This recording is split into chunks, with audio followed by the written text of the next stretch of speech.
Assalamualaikum warahmatullahi wabarakatuh. Baiklah, saya Nabila Angelina akan menjelaskan mengenai pengertian penagihan pajak dan jenis-jenis penagihan pajak. Dalam prosedur penagihan pajak, seorang penunggak pajak dapat disandra bahkan disita hartanya.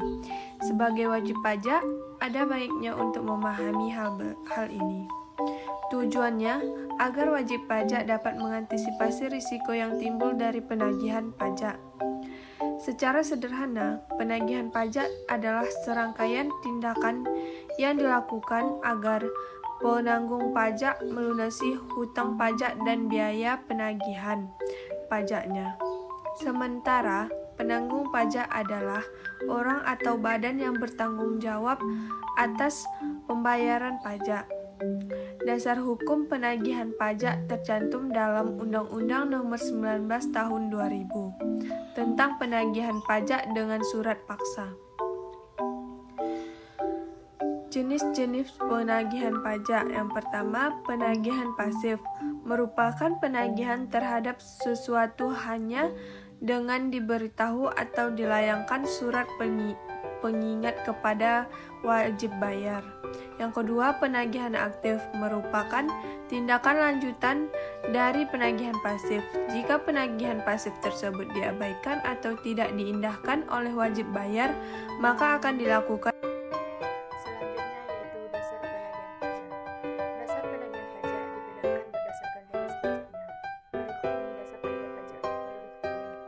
1. Dasar penagihan pajak untuk PH, PPN, dan PPNBM serta bunga penagihan, yaitu surat tagihan pajak, surat ketetapan pajak kurang bayar, surat ketetapan pajak kurang bayar daerah, surat keputusan pembetilan, surat keputusan pemberatan, putusan banding, putusan peninjauan kembali yang menyebabkan jumlah pajak yang masih harus dibayar ditambah. 2. Dasar penagihan pajak untuk LMB, yaitu surat pembebasan pajak terhutang, surat ketetapan, dan surat tagihan pajak. Selanjutnya tentang daluarsa penagihan pajak. Penagihan pajak dikatakan daluarsa jika telah melebihi batas waktu penagihan, yaitu 5 tahun terhitung sejak penerbitan dasar penagihan pajak. Apabila penagihan pajak daluarsa, maka penagihan pajak tidak bisa lagi dilaksanakan karena hak untuk penagihan atas utang pajak tersebut sudah dianggap gugur. Assalamualaikum warahmatullahi wabarakatuh. Saya Indah Firmansyah, nomor BP 19101155110276. Baiklah, saya akan menjelaskan materi selanjutnya tentang langkah-langkah penagihan pajak. Yang pertama, surat teguran. Surat teguran adalah surat yang diterbitkan untuk melaksanakan penagihan pajak. Tujuannya adalah memberikan peringatan kepada penanggung pajak agar segera melunasi utang pajak sehingga tidak perlu lagi dilaksanakan penagihan secara paksa. Yang kedua, surat paksa merupakan surat yang akan diterbitkan jika 21 hari setelah jatuh tempo surat teguran, si penanggung jawab pajak tidak melunasi pajaknya. Setelah datangnya surat paksa, wajib melunasi pajaknya dalam waktu 2 kali 24 jam agar tidak ada tindakan pemblokiran rekening. Ketiga, surat sita adalah surat yang diterbitkan jika dalam waktu 2 kali 24 jam sejak diterbitkan surat paksa penangguhan pajak belum bayar pajaknya, ada biaya yang dikenakan untuk sita ini yakni 75.000. Biaya ini dilakukan untuk pelaksanaan sita. Jadi, penangguhan pajak masih memiliki kesempatan untuk melunasi pajaknya selama 14 hari terhitung dari penyataan harta penanggung pajak. Jika dalam 14 hari penangguhan pajak belum bayar pajak, maka akan diterbitkan pengumuman lelang. Yang keempat, lelang. Lelang akan dilakukan jika dalam waktu 14 hari setelah diterbitkan pengumuman lelang, penanggung pajak tidak melunasi hutang pajaknya. Baiklah, saya Anissa Periaska, PP 19101155110265 akan melanjutkan presentasi dari teman saya yaitu tentang kewajiban pajak dalam penagihan. Wajib pajak memiliki kewajiban pertama, melakukan pelunasan utang pajak sebelum jatuh tempo.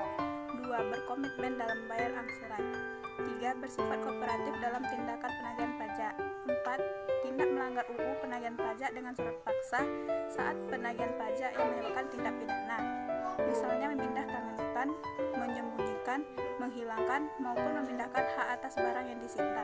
Bos properti lunasi utang pajak senilai 6,95 miliar usai disandra DJP 16 jam. Penyanderaan atau gizling yang dilakukan oleh Kanwil DJP Sulawesi Selatan Barat dan Tenggara terhadap pengusaha properti membuahkan hasil. Setelah pengusaha properti melunasi utang pajaknya senilai 6,95 miliar rupiah. Pengusaha properti berinisial FE sebelumnya diketahui memiliki tunggakan pajak sebesar 6,95 miliar. FE pun ditangkap dan dititipkan di lapas kelas IIB Kabupaten Tekalar, Sulawesi Selatan. Kepala Kanwil DJP Sulawesi Selatan Barat dan Tenggara Wab Septa Nirwanda mengatakan upaya gizling terbukti efektif dalam penagihan pajak.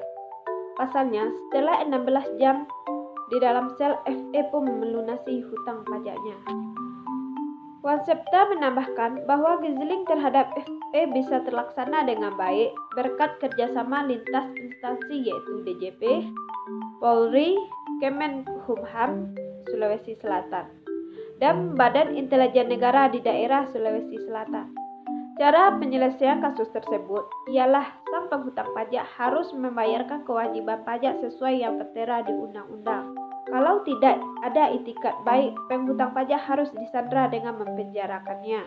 Dan mempenjarakannya hanya sementara waktu di tempat tertentu yang dimaksudkan haruslah tertutup, terasing dari masyarakat, memiliki fasilitas terbatas, serta mempunyai sistem pengamanan dan pengawasan yang memadai. Umumnya lapas menjadi tempat penyanderaan WP. Gizling menjadi upaya terakhir yang dilakukan oleh jurusita pajak dalam kegiatan penagih aktif. Setelah sebelumnya dilakukan tindakan persuasif dan tindakan aktif berupa penyampaian surat teguran, surat paksa, surat perintah melakukan penyitaan, bahkan sampai pencegahan.